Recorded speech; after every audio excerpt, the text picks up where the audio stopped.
1997 سال که در بسیار حالتهای وزنینی قرار داشت جمهوری عزیزی ما و ما در اون شب و روز در دست رضوان صادروف به حیث اسیر مدت 7 ماه در اسارت بودیم و مدت 7 ماهی که ما در اسارت بودیم بسیار روزهای شکنجه آور بالای سر ما بود،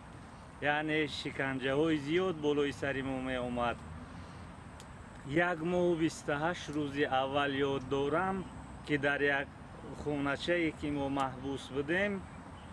پنج که من اون شب روز 14 ساله بودم، 5 پنجه پهنای او بود و 12 پنجه درازی او. 1 ماه و 28 روز در اولی بگیم اولهای تابستان، در گرمی های تابستان، در حالت حرارتی گرمی تابستان ما در اونجا قرار داشتیم که بعد از 1 ماه و 28 روز وقتی که ما را از اون بگیم که جایی از همه وزنین برآوردن، من یاد دارم که رضوان سرچاخ خود را گرفته دوخی شپیده در بینیش گرفت و تحقیرآمیز به سوی ما حقارت کرد و گفت که برید سرای اونها را بشویید.